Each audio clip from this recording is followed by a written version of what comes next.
Welcome to Highly Sensitive, Happily Married, the podcast that teaches you to not only have an easier marriage as a sensitive woman, but to have one that feels more amazing by the day. Where you'll hear relatable stories, love advice that works, and coaching on how to have a marriage where feeling upset and disconnected is a thing of the past, and where instead a sense of loving connection and even fun and lightness is the norm. I'm Hannah Brooks, highly sensitive person, love expert, and marriage coach, and I'm so happy to be on this journey with you. Hello and welcome, my friends. I'm truly, really happy to be here with you once again to talk directly today about love, the feeling of love. I just got back from a little walk in one of my most favorite places. It's a little dirt road nearby that has just the most exquisite view around. And I'm recording this right after New Year's. And so people have been out and about a little bit more and sort of on this holiday weekend. And there were a couple couples out, and I walked past with a wide berth since we're in social distancing time still at the moment. But I noticed myself just wanting to, well, one couple said Happy New Year, and I said Happy New Year back, but the next couple seemed a little bit more sullen, and I just felt compelled to say a big, full smiling Happy New Year to them, and they looked over and said the same with a big smile, but there was something so wonderful about the feeling that I got right after that, like having been the one to kind of initiate that really loving interaction, that nice, friendly interaction with them. And I just was like, I really felt this like, whew, in my chest, this warmth, this kind of a feeling of love, really. And it had me smiling for a while afterwards, just something so simple as that. And that's really like what I want to be talking about today. Love and that feeling. Since our thoughts are the source of our feelings, which I talked about in the last episode, sort of more in depth, I'd love for you to go listen to that if you haven't. And if I haven't 100% sold you on this idea, that's normal. But I highly suggest continuing to keep your mind very open to this, because it will change your life in the most powerful positive way when you truly get this, that our thoughts are the source of our feelings. So since that's the case, it means any emotion is available to us at any time. Pretty cool, huh? So, and that really means like when we start to really understand this and get this and have that much sway, right, over our minds, when we start to be the steward of our own thinking, then really what that means is any emotion is available to us at any time. And of course, love is always the best choice. Most of us would agree.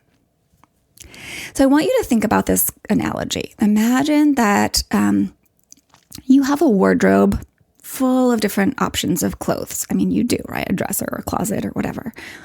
And remember that, or imagine that in that wardrobe, each piece of clothing was actually a different emotion, right? And you could reach into your wardrobe and you could pull out whatever piece of clothing, whatever emotion you felt like putting on for the day, and try it on like a cozy shirt, right?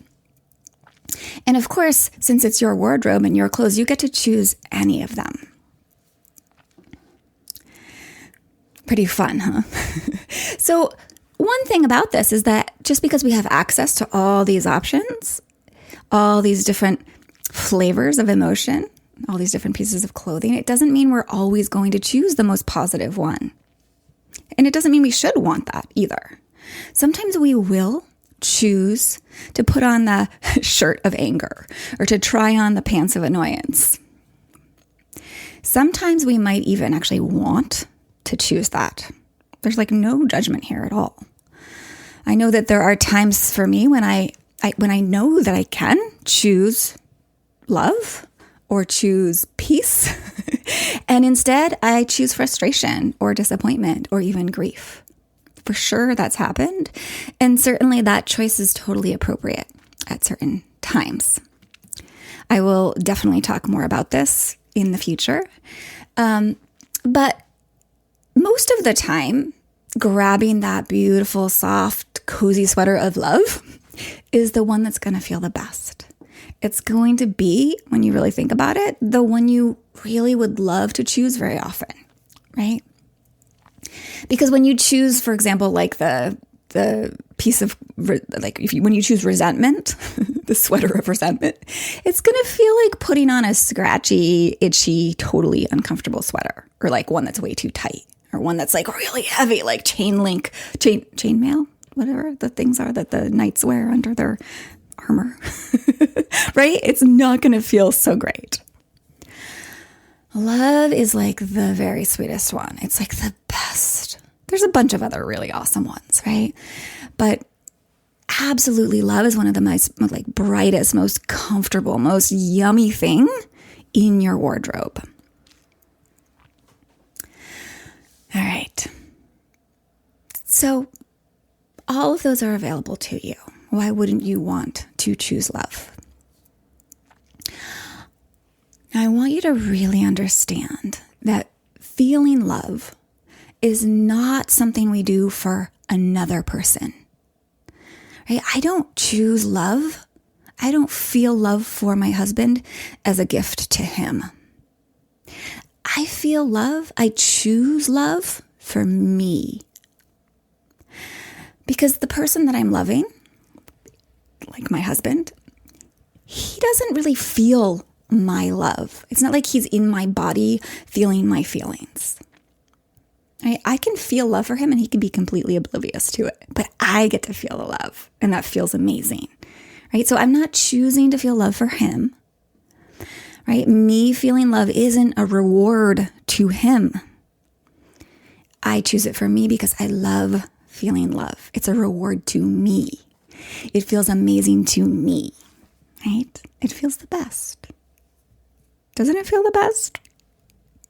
Like real love?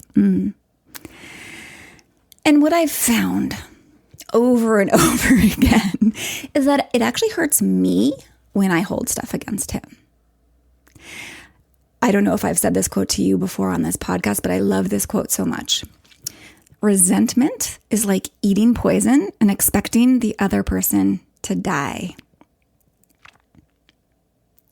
Right? So when I get mad and I hold on to that, like when I'm mad at him and I hold on to that, it's like me hurting me. It's me against me, right?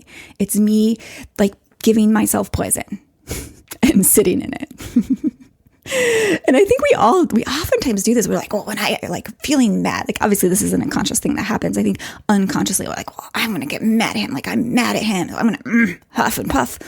But like we're the one who's actually eating that poison and they're not dying because of it, right? They're not actually really hurt because of it. We are. So there are so many things about my husband I could choose to feel mad about. And like I said, sometimes I do. But mostly I choose to feel love because feeling love is so good, right?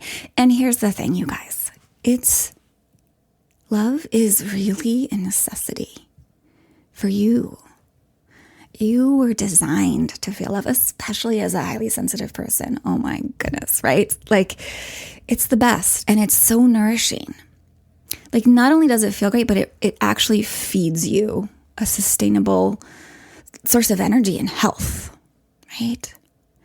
You know, again, as an HSP, this is so true because as I've mentioned, I think I've mentioned here before that we are, as highly sensitive people, we are more affected by everything, which means we are more positively impacted by positive things, right?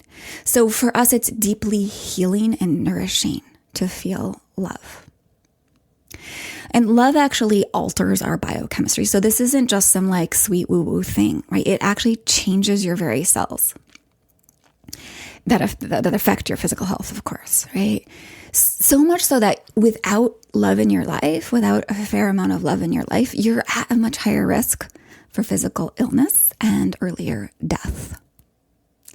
So love is nourishment. Love is health. Love is essential to our well-being.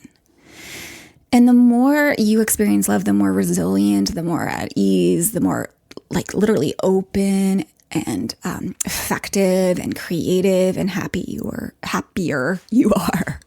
Yeah. So it is not like naive and just like silly and weak to love and to feel love. Love is one of the most powerful forces that there is. And I'd love for you to have a taste. Like, let's just do a little experiment and so that you can really feel what love feels like and decide for yourself if it's a powerful feeling or something that you would not like to have a lot more of in your life, right? So what does love really feel like? I really want you to experience the feeling of love in your body right now, because that's actually what an emotion really is. It's a sensation in the body. If you've never heard that one before, I'll say it again. An emotion is actually just a sensation, like energy in the form of sensation in your body. This alone is a life-changing bit of information. Okay. But the best way to call up love, the feeling of love in your body, is to think of a memory, right? Call up a memory or a time when you really felt love.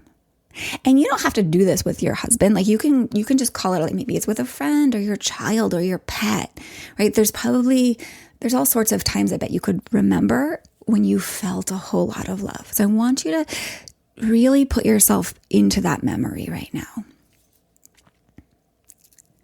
And if you haven't found a memory yet, just pause this podcast for a moment and find one, okay? And then again, like really imagine yourself in that, calling forth like the scents and the sounds, and maybe there were words or music, or just really get yourself there as much as possible. And then I want you to notice the sensations in your body as you're remembering this experience of love. Just be curious about what that really feels like, to love, to feel love. So, of course, I notice this a lot in myself, and I do this kind of thing with my clients a lot. And for all of us, it oftentimes feels like a warmth, like this kind of expansive openness in the chest area, around the heart maybe. So notice if there's any of that going on for you. Or if it's different, and maybe a little bit different, but oftentimes this is how it is. And it can also sometimes feel like this lightness, right? Or this buoyancy. And you might even feel that in your limbs, right? It's a very peaceful, warm, open, expansive, full feeling. And even it's very freeing feeling. So just notice what it's like for you. Get familiar with that. And wouldn't you like to have this feeling often in your life? I mean, who wouldn't, right? It feels so good. It really feels joyous. But strangely, and perhaps this is you too, I find that people sometimes have some objections. And, it's often because they're not actually feeling love when they're having these sort of objections to the idea of feeling more love in their life. And a very common one that people have is that love hurts. Or like, if I love now, I'll feel pain later, right? Like I'll get hurt later. So, but that is a big misunderstanding, because love, it never hurts. It's the lack of love that hurts, right? That feeling you just had, that is not a feeling that will ever hurt, right? Love, like the real emotion of love, is never a problem. It always feels just like what it just felt like. It always feels sweet and nourishing and expansive and light and good. What hurts is what we make it mean when the person we love stops loving us or no longer loves us or does something that isn't loving towards us, right? It was really what we make it mean. And if you're curious about that, what I mean by that, I think a couple episodes ago, I talked all about this in the one titled What We Make It Mean Means Everything, or something along those lines. Right? So what we make it mean when love isn't, that when the person doesn't, the person that we love doesn't behave in the way we thought they would. Right? What hurts is not love, but is feeling disappointed, right? Disappointment or feeling rejected, right? Or not loving yourself, like believing other people's bad opinions about you, right? Like if your partner changes his opinion about you and you believe that, right? You buy into that and you make it mean something about you, right? What hurts is telling yourself you're stupid for ever being with him, or you're not good enough for him, right? What hurts really is the thoughts that come after love, right? What hurts is the feelings that come from those thoughts. But those feelings, for one, they're part of the human experience. And the goal is not to avoid having human feelings. The goal is to be in choice. The goal is to be the one choosing, right? To not feel like a victim, but to instead to feel agency, to have sovereignty, to be the director, right? The author of your experience in life. By choosing to feel love, you are not automatically choosing pain later, right? Because you are the creator of it. Your thoughts and the way you think about things, that's what's creating it. You are the creator of it. You're the creator of love, and you're the creator of the pain.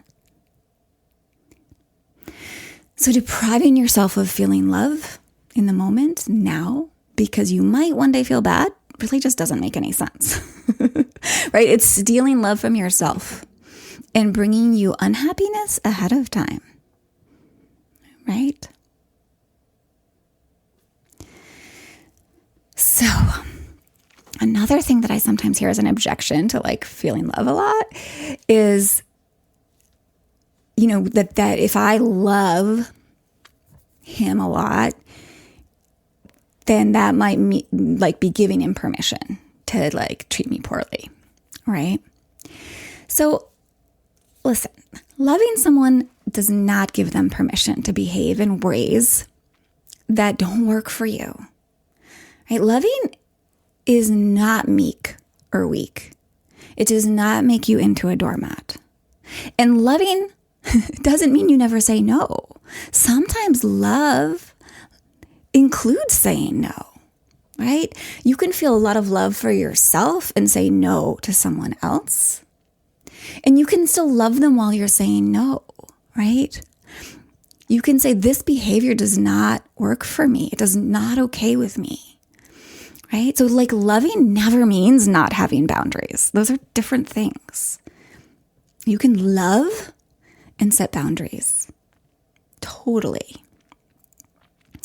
And on that same note, like loving him, feeling love for your man does not mean you stay with him either. Just because you love someone, it doesn't mean you're bound to them forever. That's not the same thing, right? And you don't have to be angry or deeply hurt or feeling totally neglected or rejected or negative in order to leave. You don't have to have any bad feelings in order to leave. That is a huge myth. Loving just means you get to feel love while you go or while you stay. Crazy, right? But feeling love while you go, feeling love while you stay, that just makes it that much better, right? It always feels better than feeling totally enraged when you leave or deeply hurt when you leave. I know because I have left my first marriage and kept the love. I left and still felt love. Some people are like, that's crazy. Why did you leave? Well, that's a story for another day.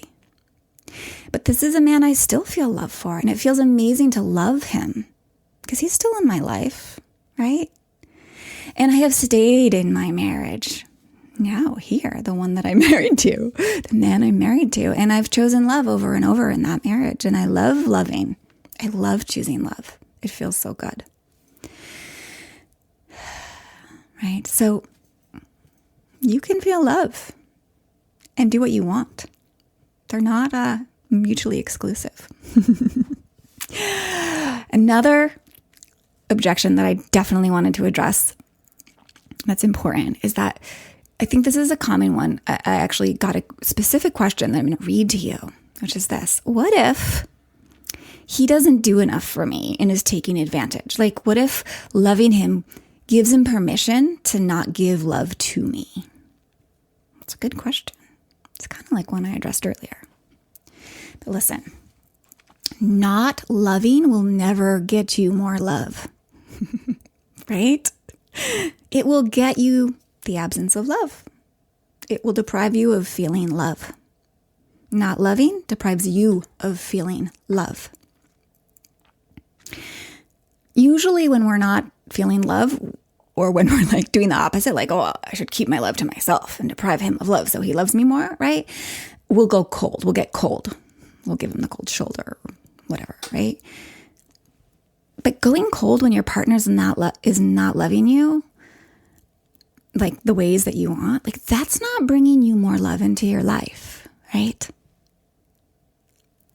So what if we don't love our partner in order to get something from him? What if that's not at all what love's about? What if loving itself was the getting? Because you are the one who feels it, right? That is the reward. Feeling love is a gift that you give to yourself. Because like not only do we feel that love in ourselves when we're feeling love, but here's the cool thing. We actually breed more love by loving, especially in a marriage, especially in a committed relationship. Because when we feel that love, we're so much more likely to act out of that love, to act out love, to show up in a loving way with our sweetie, right? I know that always, when I'm feeling love and I act from that love, it always improves and makes more positive interactions with my honey, right? I'm so much more likely to receive love from him or feel him loving me or see loving actions coming from him, like him coming forward and giving me a big hug or giving me a kiss, right? When I'm loving to him, when I act love, right? Because love is an action too. When we feel love, we can act love. There's like love the noun and then love the verb, right? So when I noun love and then I verb love, usually I get love in return. Verb love. That makes sense? So I want you to try it on for yourself. Today, find your way to a feeling of love for your partner. There's a lot of ways to do that, and I'm not going to get too much into this. Maybe it's just remembering a moment when you felt so much love for him. Maybe it's remembering the beginning of your your relationship together and really thinking that through and connecting to those feelings, right? Your thoughts create your feelings. What you remember in your mind creates your feelings. So connect to that love for him if you can today. And even if you can't, you could even just kind of a little bit fake it to make it, right? I don't highly recommend that, but sometimes that actually works for us.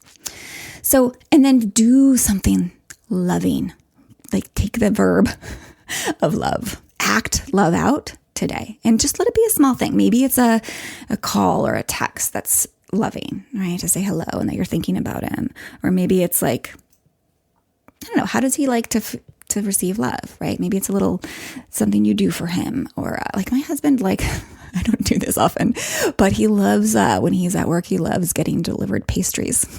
That would make his day, right? Or maybe it's like words of appreciation for your man.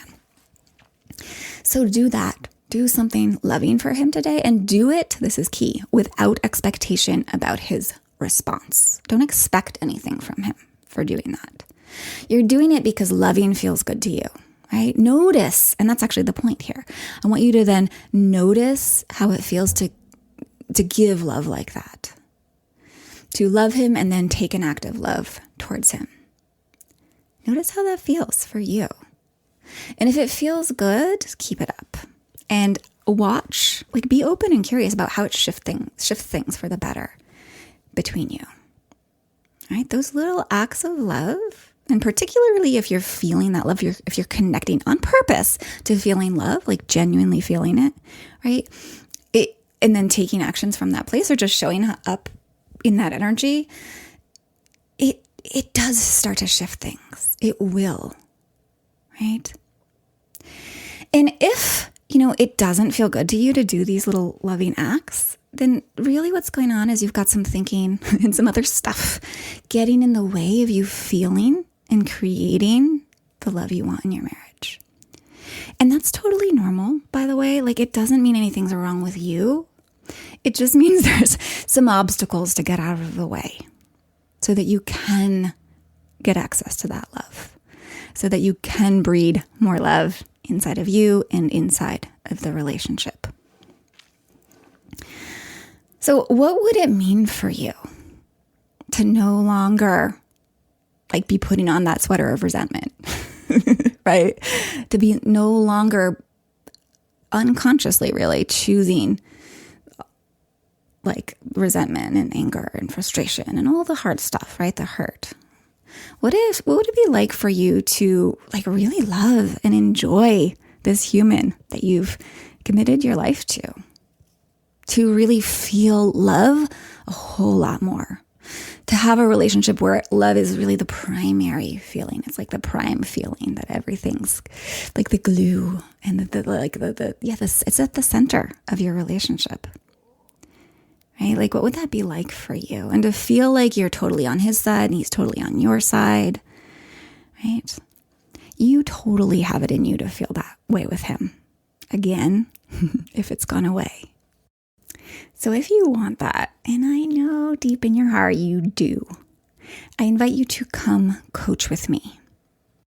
Together we will get out of the way all the stuff that's blocking you access to that, so that you can bring love back to the center of your marriage.